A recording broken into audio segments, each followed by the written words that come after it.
Hello everybody, happy Mother's Day. So I'm at work, yeah, I'm working on Mother's Day, but my husband did take me out to eat crab legs on Friday after work, and then yesterday we went to the lake, so we basically celebrated Mother's Day just a little early.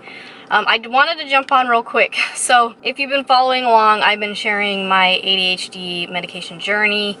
The last video I posted was basically day 2 and 4 of starting switching from Adderall Instant Release 45-50 milligrams to Vyvanse 30 milligrams, and it was a really rough morning. As you saw, the medication wasn't working at all. To give you an update, I'm debating on whether I'm going to show the rest of the videos I was posting, because it was a really long roller coaster ride. Needless to say, we ended up trying a few different things. So today, I just want to touch on the 3 main reasons my doctor wanted to switch me from the Adderall to the Vyvanse, and then some of the mistakes I made with the Vyvanse, the reasons basically why it wasn't working. Spoiler alert, the Vyvanse actually is working. It's actually a lot better than the Adderall, and I'll get into more details probably in another video of the other part of that journey if I don't share the other day in the life type videos, if that makes sense. Okay, so after watching and editing those first few days, obviously you could see how bad some of my ADHD symptoms are when I can't get my thoughts together, or I'm getting distracted a lot, things like that. And I also realized during that time I never really mentioned why I was switching the medication. I did have a viewer ask, so I did answer it in the comments, but I wanted to address that here. So it was not my initial decision to switch, it was my doctor's, but there's basically like 3 main reasons. So the first one, which is the most obvious to a lot of people, would be the Adderall shortage.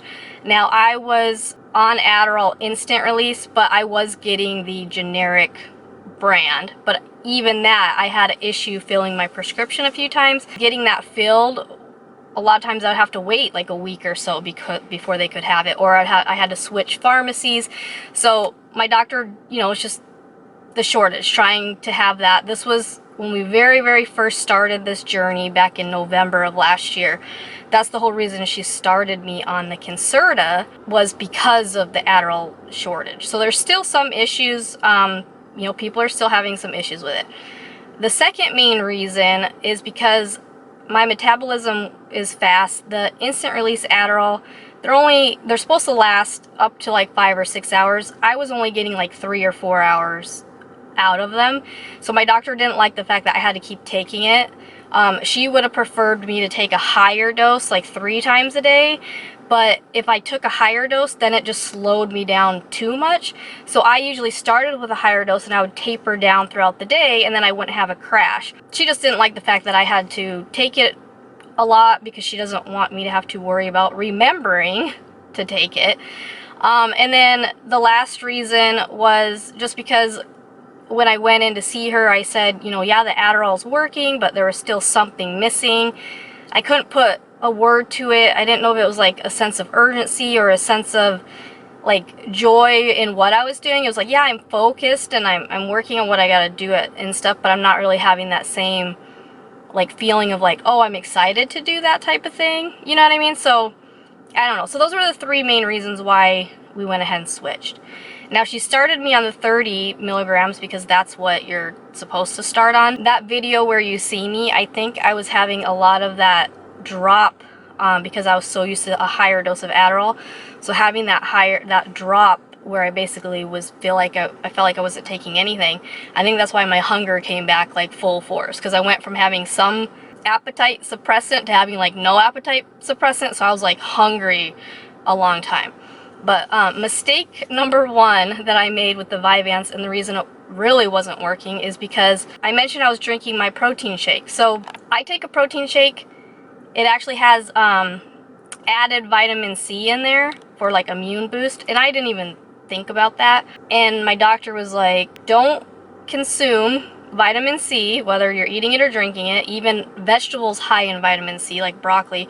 She said, don't have vitamin C like an hour before up to at least an hour after you've taken it, because it will make it less effective. So obviously I was drinking that shake with when I would take the medication. So it was like 100% of my daily vitamin C intake. So it was basically wiping out the Vyvanse. So the Vyvanse like wasn't even working. So that was kind of like the biggest mistake. When I was taking Adderall, I did not drink my protein shake with the Adderall. I would wake up, I don't eat breakfast, I would take it on an empty stomach, and then I would have my protein shake later. But because I was so hungry on the, like, getting off of the Adderall, I was so hungry, I was just like, I gotta drink the shake now. So I stopped doing that, and now it works. Now, we did go through a trial and error where she raised my dose, but that's when I was still drinking the protein shake, so it was starting to work. But then when she realized my protein shake had so much vitamin C in it, she told me to stop drinking that at the same time.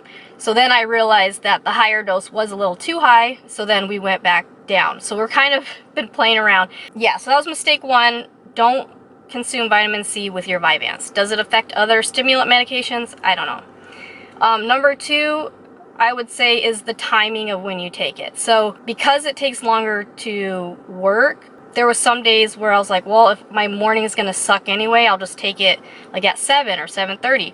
Well, then I couldn't go to sleep later. And then also having that gap in the morning where it's like, well, I gotta get my kids ready for school, but now I'm kind of brain dead. So I did actually bump it up, so now I take it at 5:30 in the morning. So in my first video I mentioned, I was like, I really don't want to have to take this. I don't want to set my alarm for 5:30. Well, guess what? Now I do. I set my alarm for 5:30. I already have it ready with my glass of water on my dresser, so I wake up at 5:30, I take it, I lay back down. Sometimes I fall back asleep, sometimes I don't, and then my regular alarm goes off at 6:30, and then usually by 6:45, 7, it's, you know, working fully and I'm functional, and then it actually has been lasting me the entire day, which when I was on the extended release of the Adderall, it would only last me like 5 or 6 hours. So this one actually does last me the whole day, but you have to remember to eat. Mistake number two is you need to take it earlier, and you need to take it like at least an hour before you might actually need to get up. That will help. The third thing, probably the last thing I'll share in this video, because I gotta get into work, you need to make sure you're like eating. So it doesn't really suppress my appetite like the other one did, but here's the thing. There was times when I would be on the Adderall and I felt like, oh, it's not really working anymore, but because my appetite was suppressed, it wasn't clicking to me that it was more like, oh, I'm just hungry and my brain needs food, as opposed to the Adderall's not working. So now if I start feeling like that same, like, oh, maybe it's not working, I eat, and then I realize, oh no, my head is still clear, my thoughts are still together, I'm good. So those are probably the biggest things. I am on the 30 milligram Vyvanse every day. I have a 40 milligram as well. So there have been a few days where I felt like maybe the 30 wasn't working as great, so then I would take the 40 the next day. So I'm kind of playing with it a little bit there. I did try as high as 60 when I first had the 30, and I emailed my doctor and I said, hey, it's not working. She said take 2, which would be 60, which I did, and it worked really good for about 5 days, but then I was overstimulated. So you just got to know what's too high and what's right with you. Right now 30-40 is working out good for me. Like I said, I don't know if I'm going to share the rest of the day in the life videos. I might share another video, a little more detail of how the rest of the journey kind of went, because we did also try adding in a non-stimulant, Strattera, and that was a nightmare. So that only lasted like 11 days. So that's a whole nother story. But anyways, I just want to say, you guys, thanks so much for your support in the comments. You guys have been really great, sharing your stories and what worked for you, and it is encouraging, like you guys say, like I'm not alone. I know it's a journey. One of the main reasons I decided to start this journey at such a late age is because my daughters have ADHD, and I wanted to see if medication is even an option for them. And there were times, honestly, where I wanted to give up and I wanted to say, no way, I'm not putting my kids through this. But now that it's actually working, I feel comfortable saying, hey, if my kids feel they need to go this route, I will be able to help them hopefully articulate how they're feeling and what they're going through. So anyways, thanks for watching, you guys, and I'll see you soon. Bye.